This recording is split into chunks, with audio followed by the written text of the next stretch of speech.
Hello there all you absolutely magnificent people, and welcome back to another episode of An Ecologist Plays, where we talk about nature while playing games. My name is Will, and we are back in Monster Hunter World, and today it is time for round 2 with the Radobaan. So I have prepared a bit, and I should now be ready. Hopefully I'm ready to actually go take on that Radobaan. So I guess we're doing another expedition into the Rotten Vale to go try and beat this Radobaan once and for all. And of course then, we do also need to try and find the Great Girros as well, to see the Great Girros. So let's have a look and see what we can find down here. Because previously when I came through here, I did actually find the Radobaan right over here. So there is a chance that it could be here. We're just going to actually... Oh, I think that... Yeah, there we go. Right on cue. Hello, Radobaan. Hello. We're just initially showing these ornithors who's boss. Well, thankfully the Radobaan is actually, so far at least, quite docile. Which I guess does fit, the Radobaan. I mean, technically it is a relatively chilled species. Oh, shame, these little ornithors are still twitching. No shame. But there we go, there goes the Radobaan rolling around, of course, again. Let's talk about the Radobaan in the room, right? Because, well, it has got a whole bunch of bones covering its entire body, and there's a very good reason for that. First of all, as was mentioned also by Zax in the comment sections of the previous video, with their juveniles, that provides them with a bit of camouflage. I mean, if you are small, especially in this environment, this does not look like a very nice place to be, so I can completely understand why they actually want to hide away. So being small and having bones stuck on your body actually camouflages them quite nicely. Sorry, Hornitors, we just need to come past here. There we go. And then, of course, even as they grow older, they still need to protect themselves against something. I don't know against what, because this thing is massive. And it is the largest creature I have encountered thus far in the game, in this section at least. And off it goes. But interesting that it is using this rolling method as a way to move around. It is an easier way, I guess, for it to actually move around from point A to point B. Something we do see in the cartwheel spider in the Namib Desert, where if it needs to get away from the parasitoid wasp very quickly, for example, it will actually cartwheel around, because it is faster and it uses less energy than to actually run. Alright, but let us get to work here. Okay, or maybe not. Are you going to roll? Yeah, you're going to roll again. Now what I'm going to do is place down a large barrel the moment we actually want to start the fight, because I want to get rid of some of the bones on its body, allowing me to actually get a proper few hits in. Hopefully remove some of the armor, because, well, they are vulnerable to blast damage, and I don't have any blast damage weapons. So let's just plop this down, and then go boom. Okay, that does quite... Okay, the boom to me and not to the Radobaan. that wasn't great. Oh, man. At least it isn't, upset with us. For what that's worth. But we are going to make it upset with us in a moment, because, well, we are going to, of course, whack it now. Okay, wait, it is upset with us now. Okay. Yeah, that's fine. That is fine. So I guess the fight commences. Okay, that was the big Hulk smash there with its jaws. And of course the Hornitors are also just kind of being annoying. And there we go. There's that shock trap.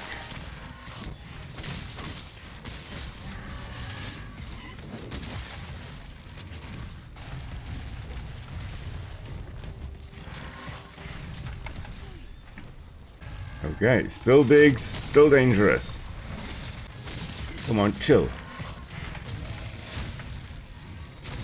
Oh, chilled straight into my face. Okay, and there we go, the spiral of doom. Oh, yes, I finally managed to mount it. So, while we are doing this, so with the bones, we see something similar. Ah. Okay, there we go. I did manage to get back on its back. We see something similar with some aquatic creatures. The cased caddisfly, for example, are a group of organisms that actually will be, as larvae at least, will stick sticks and pebbles and all kinds of stuff on their back or on their body and actually camouflage themselves that way. You also have things like the bagworm, which is the caterpillar of a certain moth, and they will also camouflage themselves by actually by sticking a whole bunch of little twigs and stuff on their back. So the use of bones here is something that's very similar to how some animals actually try to camouflage themselves. Because there's no better way to look like the environment than to actually have pieces of the environment on your body. And in the case of Radobaan here, their environment that they have around them is mostly bones. So it makes sense to try and have a nice bunch of bones on you.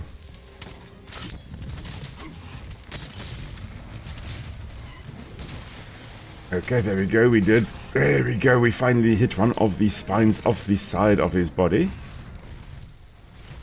Ooh, that was a nice smash there. Oh, unfortunately that was also a nice smash right on me. So I love the fact that the Radobaan actually do use bones to their advantage by actually plopping it onto their bodies.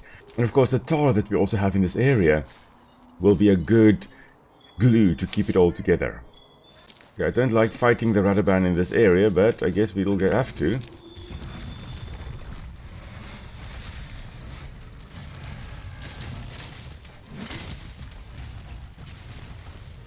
There we go. And off he rolls. Oh wow, he's like really rolling. I think I forgot to actually change my Palico's weapon to the ice one again. He is currently running around with the water one, which is not as effective against Radobaan here. But nonetheless, we're just carrying on, you know. We're doing our best. Another Thunderbug cage. Why do you have to keep on putting it over here? There we go. Ooh, I should have actually unequipped my weapon and actually try to mine the back there. There we go, like, oh no, it's not actually, I thought it was lying right back there. I would love to actually be able to mine the Radobaan, but unfortunately, yeah, my timing is really off. But apparently you can mine some of the bones there on its back and get some rarer bones. Ooh. When it is lying on its back and kind of like flopping around. Okay, come here. I think I may have broken his tail there, I see. So even though it has... Oh, there the tail is, actually. Oh. Oh. I see. May as well carve this. Almost didn't realize this. So even though it has got this bony armor and is relatively well protected, the moment you actually break through that, it's kind of squishy. Okay. Okay, so there is a flash fly cage set up here. Let's try and get Radobaan's attention. Come, Radobaan. No? Are you going... Ah, man, why are you going away? And of course, running away from us. Well, rolling. Rolling away from us, so we're just sliding after him. Hello. This is a nicer area to fight you. Except if you currently are enraged, I see. Come on, Radobaan. I was just about to say, I guess it can't throw stuff at us now with its tail, because, well, its tail is missing, and it seems like that is indeed the case.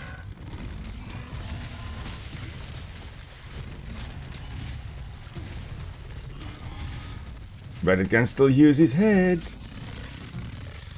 Luckily, he's currently more focused on Memphis than on me. Ooh, that was close. That was way too close. Hey, Radobaan. Oh, that was a nice hit. Finally, I got him. Come, Radobaan. We're gonna try this again, okay? Come on. You see, okay, nothing flying off his tail because, well, he doesn't have a tail tip anymore. Okay, can we mine you now? That is the question. No, we cannot. So I guess we're going to have to attack you.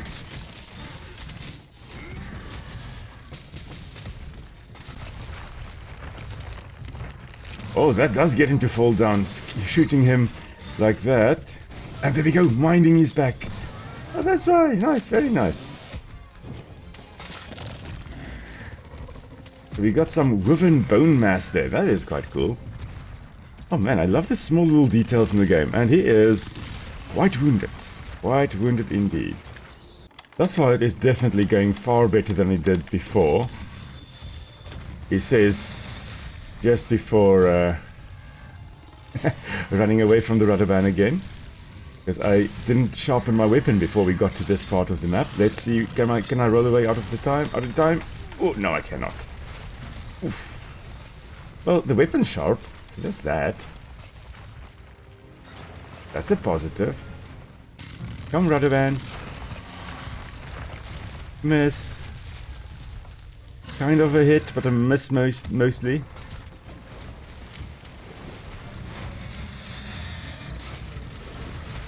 Oh, and there he goes, I guess, covering himself with bone again. Yay. Interesting that because his tail has been cut, he still can't fling any bones at us by doing that. Oh, Radobaan is in the shock trap. I knew there was a shock trap somewhere, I just didn't know where.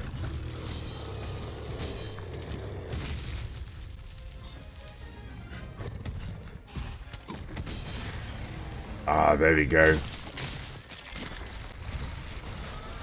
And there we go, into the shock trap, Radobaan. Well done, well done. Making my job easier, you know.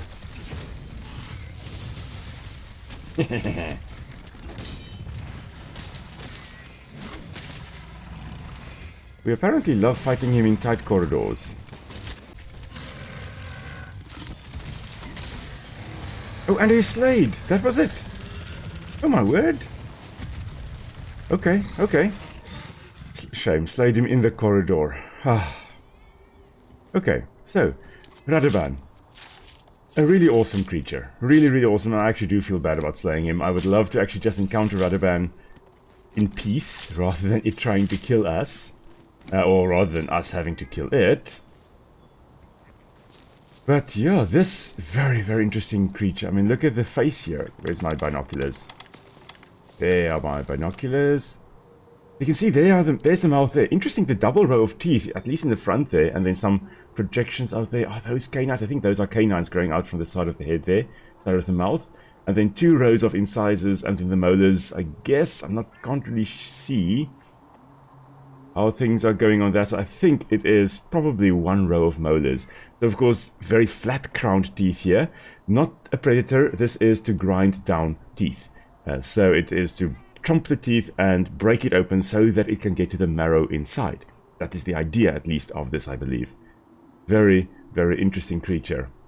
And as Zax also pointed out in the comments of the previous video, they know which bones to put where, like the big ones on their sides. They know where to put them, and they select. They're very, very selective in the bones that they actually put as armor. And most likely they also are very selective in terms of the bones they eat. If you're looking at osteophagous animals, in terms of Earth, there are a few that will do that, but one really springs to mind, at least to me, and that is the bearded vulture, which will pick up bones and drop them onto flat rocks in order to actually break it open to get to the marrow inside.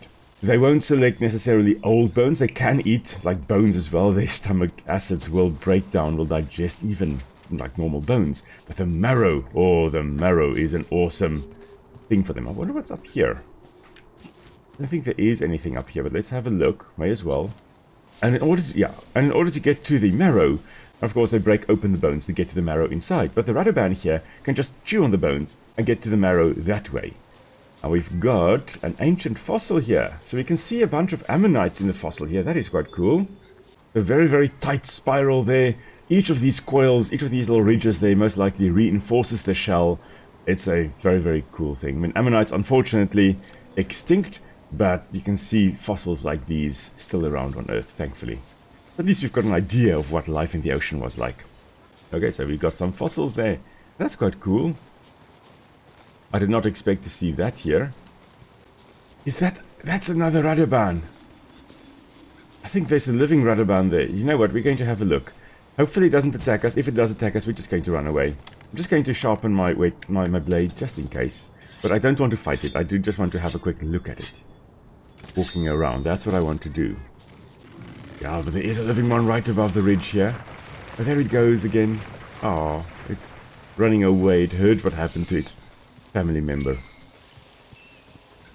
Now, Radobaan are solitary creatures. They don't occur in groups, which I'm actually quite thankful for, because imagine a whole herd of Radobaan. That definitely doesn't sound like a good thing to encounter. One Radobaan is intimidating enough. Hello, Radobaan. Oh, but it is such a beautiful creature. Small arms. It doesn't need big arms to do what it does. Strong legs, spiky tail, spiky body overall. That secondary defense is really a valid strategy to use. I mean, a lot of animals do use what we call secondary defense, where you don't produce your own defense, whether that be an armor or toxic compounds. Look at hermit crabs, for example. I mean, they've got that shell on their back, but they don't make it themselves. Instead, they use shells that they find in their environment. Okay, now I don't actually know where to go to encounter the Great Girros. Oh, these vest points are dead. I guess they'll be harvested. Don't let anything go to waste. Here goes Radobaan. So Radobaan does seem to just go between the areas where there are lots of bones lying around. I mean, that makes sense. That is where it can get food. That is where it can get more bones on its body. Oh, what I also need to actually have a look at... Oh, yes, there you can see it. I'm just being attacked by some hornetors. Listen, I didn't want to kill you, but you didn't want to leave me alone. Right, now I shall harvest you, and later on I shall make armor with you. Okay, let's go to a safe spot to actually have a look at all this, where the hornetors cannot attack us.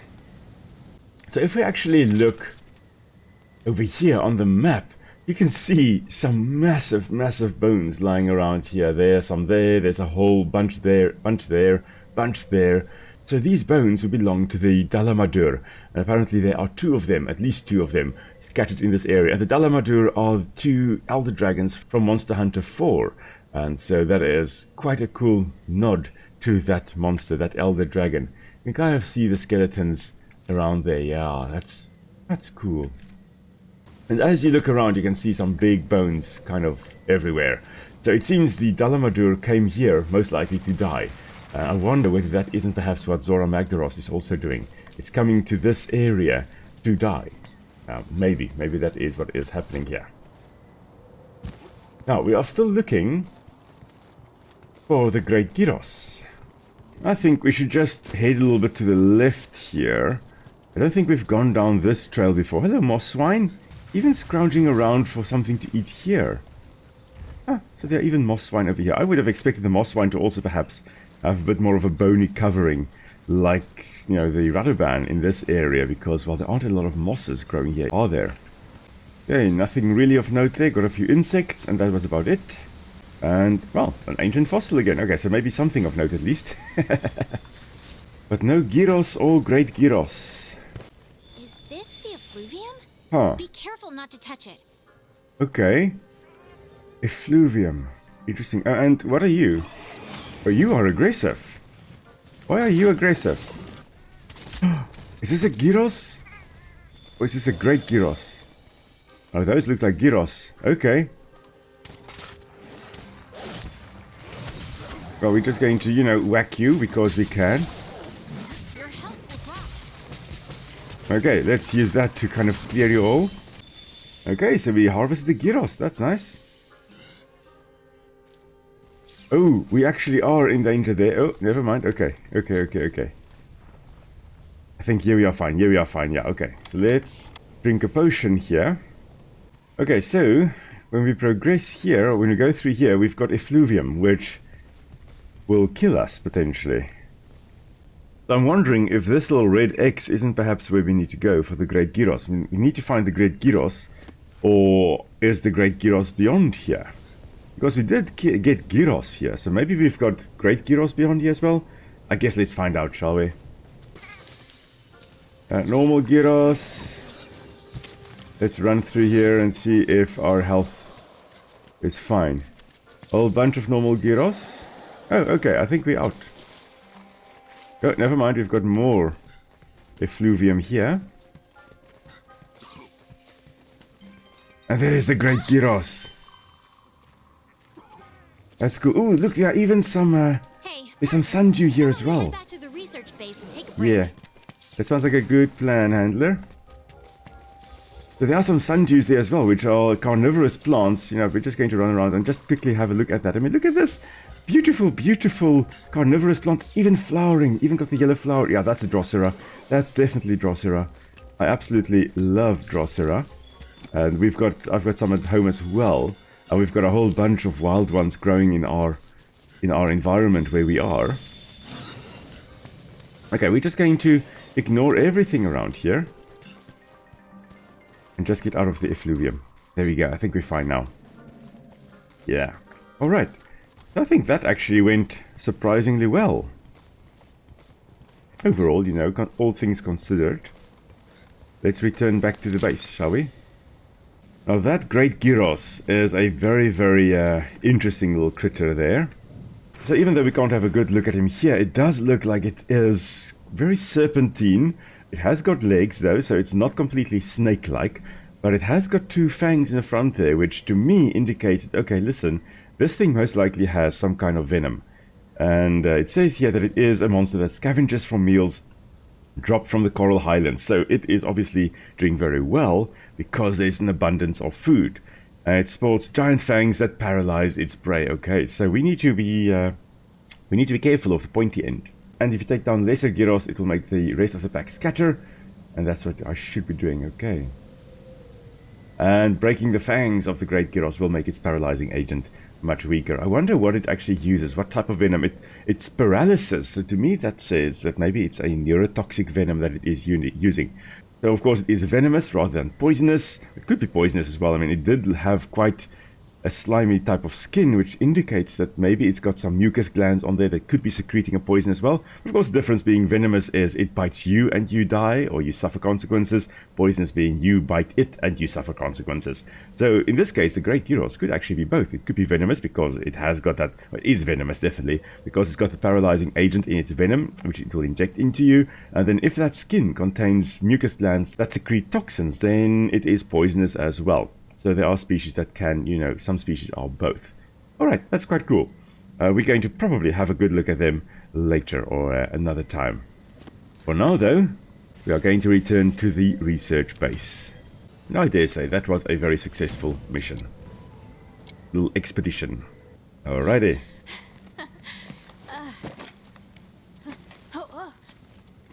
Hello. Ooh, this looks like a crazy person. It's you two. Have we met? Sorry, I forgot. Oh, You were yes. cold when I found you. I remember the Coral Highlands intro.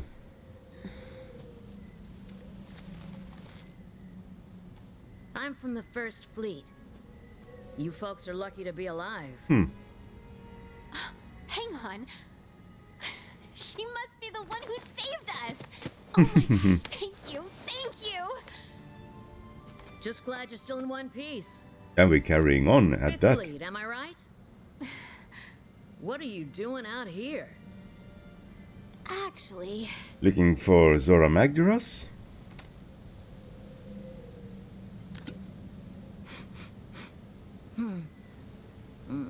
This is from Zora Magdaros?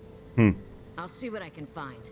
I've spent years delving into this valley's secrets, and I'm starting to understand a thing or two. Okay.